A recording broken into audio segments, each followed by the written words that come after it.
All right, it is time to get your stretches in because we have a triathlon coming up. Not just any triathlon, but a Spelunky triathlon, which, as we all know, is consisting of three things: spelunking, spelunking, and spelunking. Here to show us how it's done, it's Hectique. Wow, how exciting! Hi everybody, as Flutter just mentioned, I'm Hectique. I'm doing a Spelunky triathlon for you. Very quirky and sort of strange little speedrun where we're going to be playing all three of the Spelunky games in the series in order. Those games are, of course, Spelunky, Spelunky, and the third game in the series, aptly named Spelunky 2. And we'll be doing any percent run through all of them. I'm going to be calling them Classic and HD, by the way, to differentiate the first two. But yeah, we'll have everything at our disposal. I'll try to explain as best as I can in this compressed time span what all these three games are about. And it should be a good time, hopefully. And the game will certainly not betray me because it is a roguelike, so you always know how roguelike speedruns, they go a little bit wacky sometimes. So I am ready whenever y'all are. I'll give you a quick countdown for timer and then the run shall begin. So in 5, 4, 3, 2, 1, go! All right, so thank you very much. I will need it. It's a roguelike. I actually did this run at Games Done Quick this year, and it went a little sour for this game in particular, so I'm hoping it treats me a little better this time. Let's get down into the nitty-gritty. What is Spelunky? What's the deal with this game? First and foremost, it's a roguelike platforming game, which means that all of these levels that you're going to be seeing are procedurally generated. What does that mean for me? It means that I've never seen this level before. I will probably never see it again in my entire lifespan.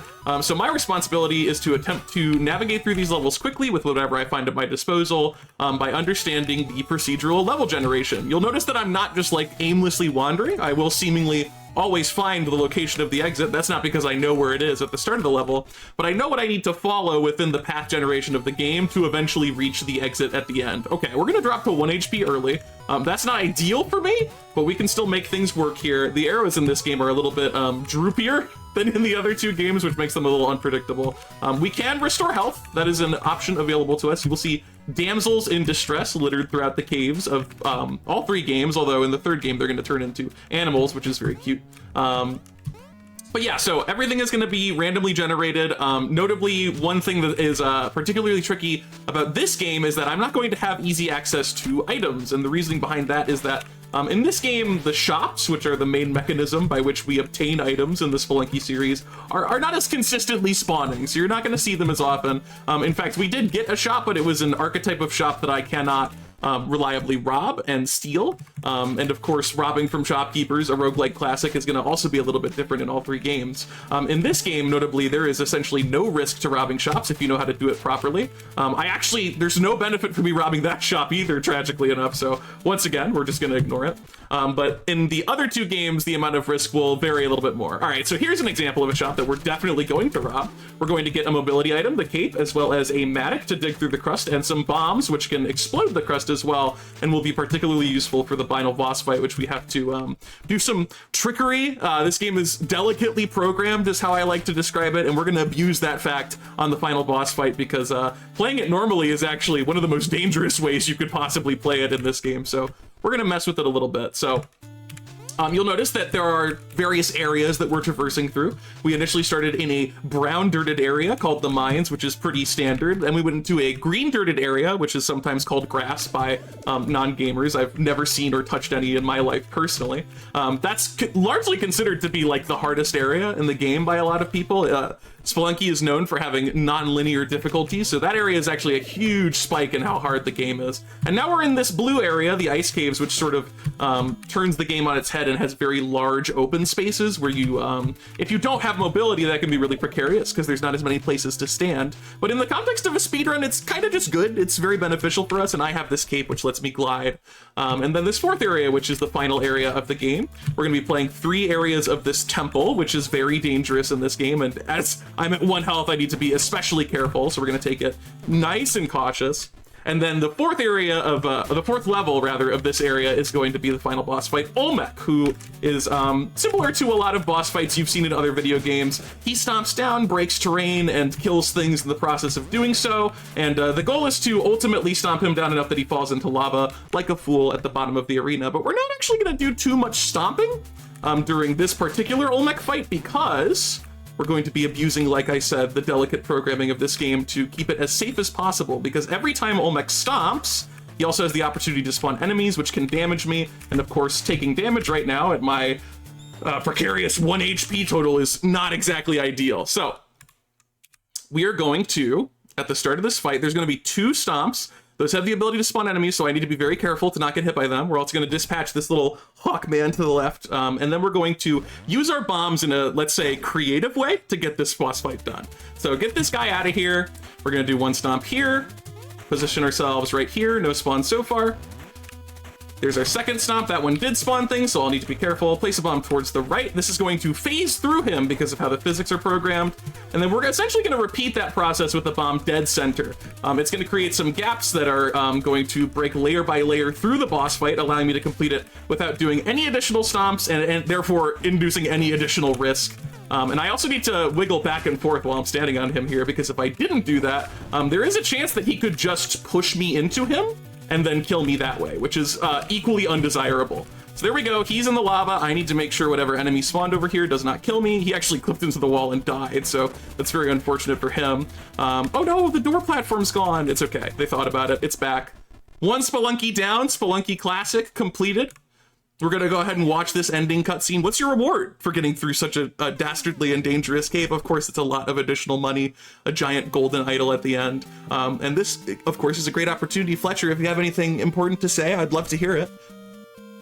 Absolutely. I want to remind folks that we are fast coming up on the close of that Spelunky 2 bid war, which confusingly is the 3rd Spelunky in this triathlon. Oh, yeah. That means you only have a few minutes to make sure that you can push for your favorite biome. And that bid war is so close. You can absolutely snipe it if you want to. So make sure to !donate, get your donations in. Yeah, if you want to make my life harder, I would suggest the Jungle Temple route. If you want to make my life a little bit nicer and easier, because these games are hard enough as is, then Volcana Tidepool is the way to go. Plus, those are different. You're going to notice in this game that these levels look familiar. I feel like I've been here before. That's because you have. The mines are back. The jungle will be back. So is the ice caves and the temple. This is sort of just like an HD remake, that's why we call it Spelunky HD, of the original Spelunky game made in 2008, which, by the way, completely free, that first game I just played. If it at all interests you, you can just look up Spelunky Classic, download it, and play it for yourself if you haven't already done so on your little school Chromebooks. I know a lot of people are introduced to the Spelunky series because somebody ported the first game onto Chromebooks on their little web store, and so people play it instead of doing their homework, which is beautiful and also irresponsible. But yeah, no, this game is a lot better. This one's not free though, so you'll have to cough up some change for it. But the movement is a lot cleaner, more fluid. The level design has been tightened up a bit. There are some interesting things that can happen in the first game that are thankfully not going to happen in this game. We're going to buy from this shop. I did mention that, of course, classic roguelike move is stealing from shopkeepers. In the first game, I was lucky enough to be able to steal, and you might have noticed there were seemingly no consequences. There are supposed to be consequences, but we do it in a certain way that sort of tricks the game into not giving us those consequences, which are largely undesirable for us. In this game, if we were to rob a shop, we would incur the most possible risk ever, maximum risk. I did get dunked on. It happens. You know what? There was very little time to react to that arrow. It was in a precarious spot. The dream of a deathless triathlon is squandered, but now that means no more tension on that.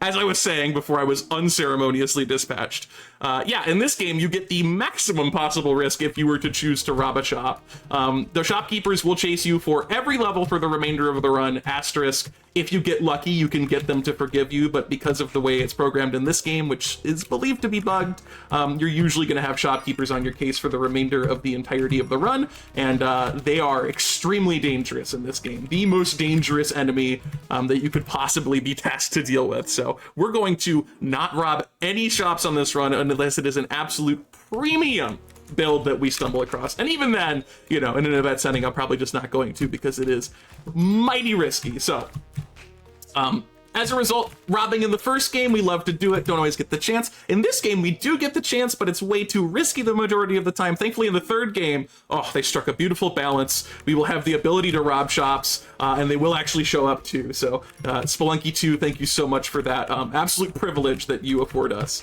Once again, we're going to buy a quick bomb bag over here. We will once again be using that to potentially dig through the terrain and levels, and of course use it on the boss fight, who, spoiler alert, is also the same in this game. It's going to be Olmec, but this time you'll get to see a different cool strat, because unlike in the first game where he was a little bit misbehaved, in this game Olmec is a lot better behaved, and we can more engagingly deal with him. There are a variety of strats that we can potentially use to kill Olmec lightning fast in this game, digging through all of the terrain, using his stomps and our bombs at the same time to be able to get through tons of layers all in bursts. So depending upon what my bomb count is, I'll do a variety of possible strats that range from a variety of fun names like Stomp Cook and Hyper Modern, which don't explain anything, but it's really hard to make names for strats that are like, oh, 4 bomb, 4 wide, dig Olmec shoot. It doesn't really work, so you just kind of come up with something fun.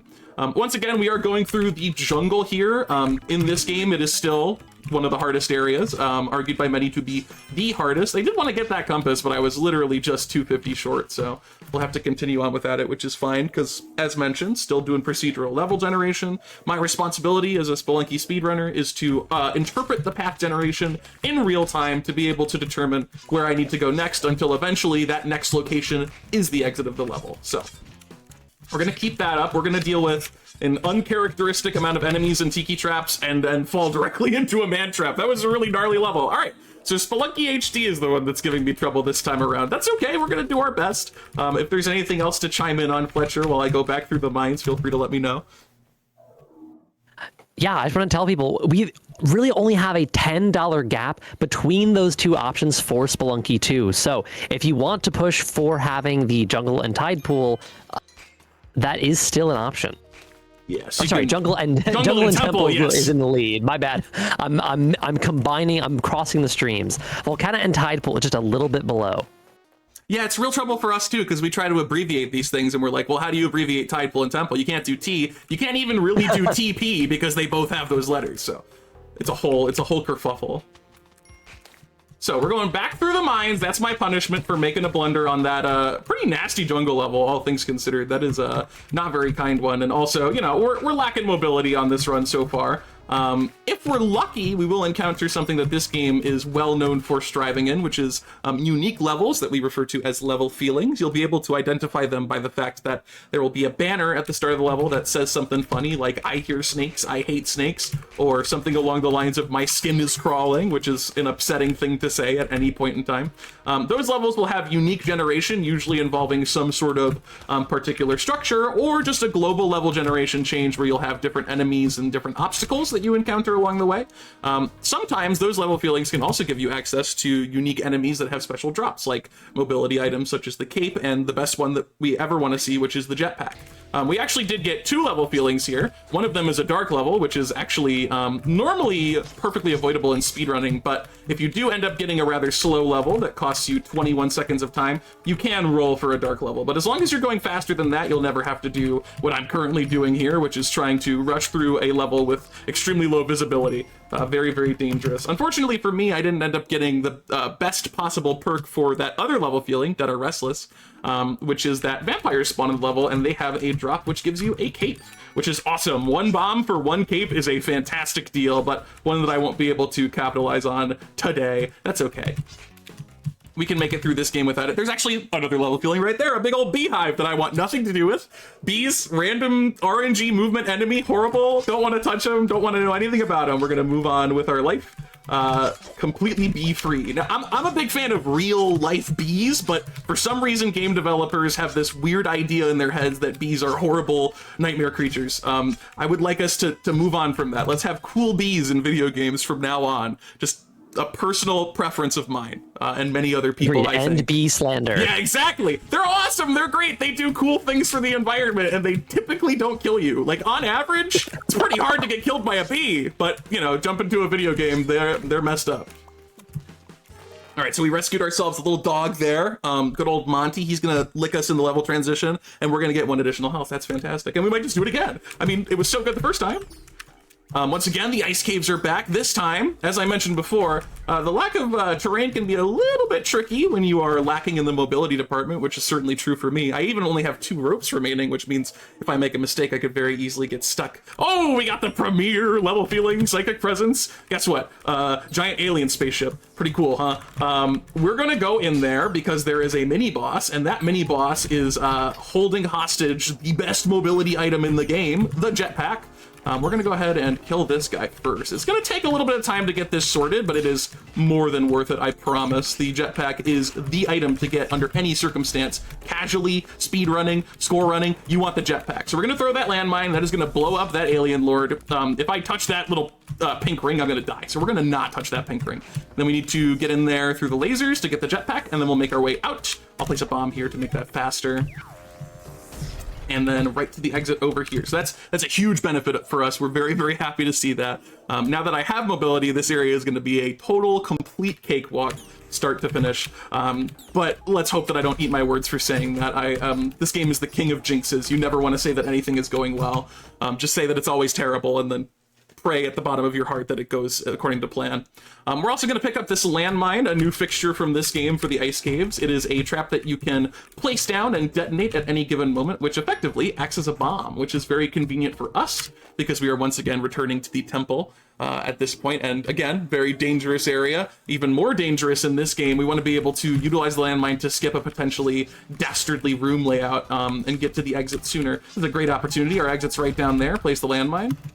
We're in. Fantastic. Couldn't ask for better than that. Once again, 3 levels in the temple, followed by our Olmec boss fight. I think we're going to be doing a hyper modern on this particular occasion for the Olmec fight based on our bomb count. We need to be a little careful about what we do. There are faster strategies, but they are harder to recover if you mess them up. And I do sometimes mess them up, as fallible as I am, you know. So I want to make sure that I can recover it in the event that a disaster strikes. All right, so this is a nightmare. We're going to send this crush trap over here, then we're going to send it up there. That will push you against a wall and instantly kill you if you're not careful. So, you know, maybe be careful. And then we're going to get to the exit here. That was honestly, all things considered, a very kind and thoughtful temple without too many traps. So we're going to try and pull off hypermodern here. Once again, same goal as before. We want to get Olmec to the bottom of the arena. Looks like I might get trolled by the layout underneath him. There's an opening down there that might mess things up. I'm still going to try it, though. So here's what we're going to do. We're going to get this Hawkman crushed. We're going to reposition Olmec. And then we're going to time 2 tight bomb throws here. It got kind of messed up. We do an extra stomp to fix it, and then... Ooh, okay, yeah, that's a blunder. That's a blunder on my part. My bad, gang. It's okay. We fix it and move right along, completing the second game of the series, also called Spelunky, but we call it Spelunky HD. Another wonderful ending cutscene, another prize for beating a Spelunky game. What could it possibly be? Is it luck? No, it's another giant golden idol. It's all about money in this game, okay? That's all we're interested in. Big old gold idols. I think there's something else in that treasure chest. It is a closed bid war. Is that correct? Oh my god, that's normally you open those, but we're closing one. Okay, yeah, that's what's we'll have to close the Spelunky 2 route bid war. Yeah, where am I going? Where am I headed? All right, drum roll, please. We are heading to Jungle and Temple. Oh, my life's worse. No. Okay, you guys got me. I'll go the harder route just for you. You've been so well behaved so far. All right, we're saying goodbye to the second game called Spelunky. Now we're playing the third game called Spelunky, but it's got a 2 at the end. Very exciting. This is the one that I'm sure lots of you have played. Yet another giant upgrade to the feel of the game. The tightness of the level design, everything in this game is super duper awesome. It's a little bit more chaotic and could cause me some serious injury, but if something goes horribly wrong, you know what? We'll just use one of those nifty-difty shortcuts, and then everything will be just fine, a-okay, hunky-dory. So, welcome to Spelunky 2. A much smoother looking game in a lot of ways. The characters are a lot cuter. I absolutely adore this one. I don't like being shot from an arrow off the screen. That was not very cool, but we're gonna just move on and pretend that was a little accident. Surely not a targeted attack on me. Once again, as I mentioned, we are in the beautiful middle ground of risk and reward in this game. All right, let's have a little fun. This is a very unique item for speedrunning. This is called the teleporter. It does teleporting. That's what it does. That's why it's called that. Very powerful item for speedrunning. Conventionally, in speedrun settings, we would be blistering through these levels in literally like less than 5 seconds at a time. In this context, though, of course, that would be highly risky, so we're going to avoid it. We also have the ability to telefrag enemies, like that mini-boss that you literally did not get to see. His name was Quillback, before I turned him into, like, Quill Paste, I guess. We're going to use this teleporter to navigate around. Normally, you would use him to navigate around that large, dense chunk of terrain. But we've got an item that lets us do some mischief, and we're going to continue using it throughout. We're going to be very cautious, though. We want to make sure that we're teleporting very deliberately, because if you teleport into terrain that is too thick, you are going to instantly die, because of course you are. You get a powerful item in a game like this, it has to have a downside that is equally as dramatic. So, we're in the jungle once again. The jungle in this game is particularly evil. There are some new enemies that are very powerful, one of which can curse you, which permanently, asterisk, sets your HP to 1. You can uncurse, but it takes a lot of effort and it isn't going to happen in a speedrun. So if I do get cursed, I'm just at 1 HP, baby. That's all that's left for me. So we're going to try and avoid that at all costs. And one more level through the jungle here, and we'll be on to...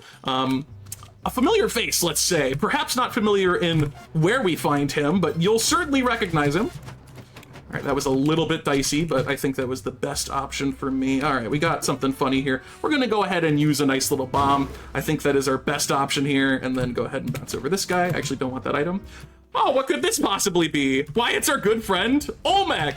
We are going to teleport over here and do one thing that the teleporter uniquely allows us to do in this game. If I bomb down into this section of the terrain instead of interacting with Olmec, I can actually do a sneaky teleport here and teleport into this secret area, which gets me the Ankh. This is an item that gives you 1 revive. It is conventionally used in the sort of secret ending of the game to use the revive at particular moments to do things that are otherwise not possible. Oh my goodness, I went to the... All right, hear me out. I have done a tremendous blunder, and we're going to quickly main menu it because I just went to Tide Pool. That is not acceptable. I'm going to sacrifice my Ankh. I'm going to sacrifice my teleporter because you chose Jungle Temple. I just have muscle memory from doing that in teleporter runs. I will not deprive you of that. I will do what it takes to get to Temple right here, right now. So unfortunately, I'm going to have to do some mischief here because Olmec is above us in this shortcut. So we're going to quickly maneuver him back down. And we're going to utilize him to get to Temple because that is what you chose. I am not going to sit here and tell you that you have not earned it. It's going to cost me that nice Ankh. It's going to cost me my funny teleporter. But it's what's right. It's what you got to do in a situation like this. So he's coming down. We got to move another layer down. That's the problem. My muscle memory when I have a teleporter is to not go that additional layer down. That's the mistake that I made. We need to do some tricky, particularly timed whips here to not get crushed to death. We need to knock out these little booster pads that he used to levitate. I did a little bit of a blunder there, but that's fine. We can fix it. And then one more whip will get us down to the bottom of this area, allowing us to go to the other door that I was supposed to go to and give us access to the temple. So my life is harder now. I had to sacrifice some very good things to make this happen, but that's okay. Also, the temple of this game is really, really hard again. It's never easy. They just can't let us have an easy temple. As you can see, I immediately dropped to 1 because of some mischief there. I didn't think I was going to be aggroing the Croc Man. I thought I would be safe from him, but not on this particular occasion. So I'm going to want to look into potentially rescuing one of those pets. It's in a shop, which is bad for me. I'm going to buy it, I guess. I'd rather not spend the money, but I don't really want to get an exit keeper waiting for me at the end of the level. We did have one of those earlier when we stole the teleporter. This is not great. Yeah, just 4 of these. I would say 4 is a good number of this enemy to have. That enemy, just to be clear, like, ask any speedrunner, this is one of the top enemies in the game for ruining your life. So having 4 of them in a 1-tile space is, you know, just the worst possible thing you could ever see. But that's okay. We made it through alive. We're going to keep navigating through the ever-dangerous temple with my not teleporter. Oh, and that's why we don't like that enemy. Oh. She's got incredible aim. She does 2 damage, and even if she misses, she gets to spawn an enemy. That's okay. We're gonna continue from the shortcut here because that's what it was set up for anyway, and we will get a full temple clear. This is why it's harder. You know, I told you the temple's a little bit worse than Tide Pool. This is what contributes to that largely, is the nasty enemies, because that sorceress enemy is really bad, and then the crocodiles you're seeing also very, very scary. But we're gonna do the tricky whips again. Avoid getting crushed by timing it very particularly. Hopefully this time I don't miss a cycle. That would be nice, and we'll give it another shot. And while we're harassing Olmec, reminder that we do have a milestone open for Mirror's Edge. Coming up right after Spelunky is going to be a Final Fantasy XIV Raid Showcase, and right after that is Mirror's Edge. We have to hit that milestone by the end of Mirror's Edge to get a custom map showcase. So please, make my dreams come true. Help us see more Mirror's Edge in the marathon and continue to help Sarah with her housing insecurity. That sounds like a great idea. In chat as always. Why, thank you. I love that. Who came up with that idea? Brilliant work. It's a team effort. Oh yeah, absolutely. A fantastic team effort, might I add. Seems like it's going really well. Excellent work, everybody involved. Yeah, absolutely. Happy to be a little part of it. Even despite my horrible blunder where I didn't go to temple. What was I thinking? I had so much good stuff at my disposal. Well, I found some more good stuff. We are going to rob this guy because this stuff is definitely worth the little risk that we're going to incur of an exit keeper. As long as we get past that one guy at the exit, and I don't damage him to anger him further, we will be forgiven, and then we will have access to these items essentially at no cost to our safety. So we're going to use a bomb here, which is unfortunate for our boss fight. It's going to kind of change up how I end up doing it. Let's sneak past this guy. Very dangerous. That shotgun deals 4 damage per bullet, which is usually, you know, more than one that you get hit by. So like 8 to 16. Thankfully we got hit by 0, and 0 times 4 is actually 0, not 4. Thank God. Thank God for math. And now we're back to an old favorite. We've made it through the temple. It's the ice caves. The ice caves in this game are actually a little bit different than we recall, because there's one giant level that you're going to fall through very far, and where you have a cape, which makes that way easier than it would be otherwise. We've already made it to the bottom right here. That's our ice caves. We have a unique final area for this game. This is Neo Babylon. Neo Babylon is there are 2 words to describe Neo Babylon. The first word is explosion, the second word is brain, as you can see. Those are the 2 words. You will rapidly understand why. It might be confusing now, but you're going to see those 2 things very often in this area. Very dangerous. Those spark balls deal 2 damage and can kind of get you at moments that you're not expecting them to. So I need to be very careful around those. There's that second word I was talking about, explosion. So we're going to navigate it as safely as we can. Again, the cape is an absolute godsend in this situation, although I did not realize that was my last rope. So what normally is a pretty quirky fast kill that I get to do for the boss fight is going to be a bit different now. That's okay. We are still very much able to kill the final boss, but you might be asking yourself, we already met Olmec. Is he there? Is it Olmec? No. This time we're going to be defeating a boss known as Tiamat, and unlike Olmec, this is a health-based boss fight, so our primary responsibility is just to deal damage, and the best way that we can do that is to utilize bombs. Now, normally we would ideally have 4 bombs in this situation, allowing us to instantly dispatch Tiamat with all 4 at the same time. Because we only have 3 here, I'm going to need to do a little more mischief, do some whipping along with the bomb throws. So because I don't have a rope, I need to ascend using a bubble, which conveniently spawned right away. There she is. We need to get 3 bombs to hit her in the head. Excellent. And then our next responsibility is we're going to wait for those spawns to dissipate so I don't... Oh, yeah, see, that's why we waited. Make sure I don't get in trouble, and then we're going to attempt to whip the boss. I totally whiffed there. That's fine. We will give it another shot. It's a little tricky to do this without ropes. Oh, she got me. That's horrible. You hate to see it, but it's fine. It's fine. We are in no risk of dying here. We have the health available to be able to take a few cycles here. We can actually go up from this bubble even, if I jump at the right time. And then we will whip her to death. We will eventually whip her to death. I promise you. I promise you from the bottom of my heart that Tiamat will get whipped to death. This is what happens. You gotta check your resource count. You don't want to know why. It's because we had to use that extra rope on the Olmec situation to bring him down. You don't normally have to do that. There we go. And get ready on time. Right as we enter this door, time runs over. We have finished all 3 Spelunky games in order. There was some mischief. I would not describe that as the cleanest Spelunky triathlon I have ever done. Once again, a giant idol, but this one's like way cooler, so that's a nice reward at the end of it all. But you know what? The point is, it's fun. It's fun. In a game like this, even though the deaths can be very punishing, it's fun to go through and experience all of the different areas and interactions in the Spelunky series. When you die, it's just an opportunity to play more Spelunky. That's the way that I see it. So while it wasn't the cleanest run I've ever done, I still had a lot of fun. Hopefully you all enjoyed it as well all along the way. And yeah, that's sort of the end for me. on this particular event. I was very happy to be a small part of it. Best wishes to Sarah/Doodleplex. I hope things get better for you, and best wishes to all of the runners coming up after me. I hope your runs go swimmingly and maybe a little cleaner than mine did. But yeah, it was a pleasure to be here. Thank you all so much for giving me the opportunity, and yeah, hope you enjoy the rest of the event. Thank you so much. Let's hear it one more time for Hectique, everyone.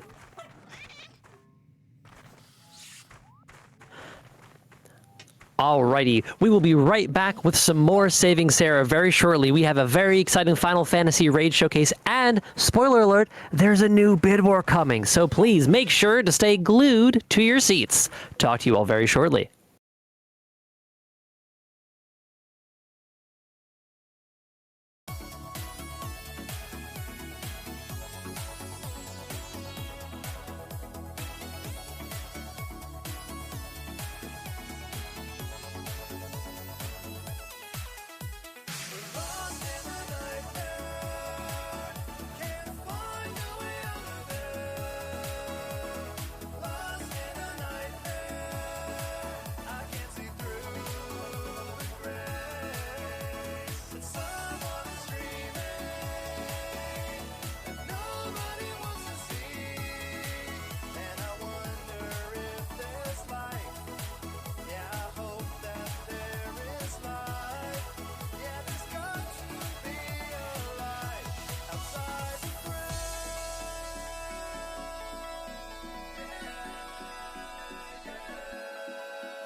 What a fantastic Spelunkathon that was from Hectique. That was so much fun. Now, there's a lot that we have to cover. Really quickly, we do have another bid war open for Chrono Cross. You can help us decide what the name of the protagonist should be by putting in your donation with !donate. So please make sure to do that. Help us figure out what we're going to be called in Chrono Cross. And at the same time, you'll be contributing towards the milestone to get a custom level in Mirror's Edge at the end of that run.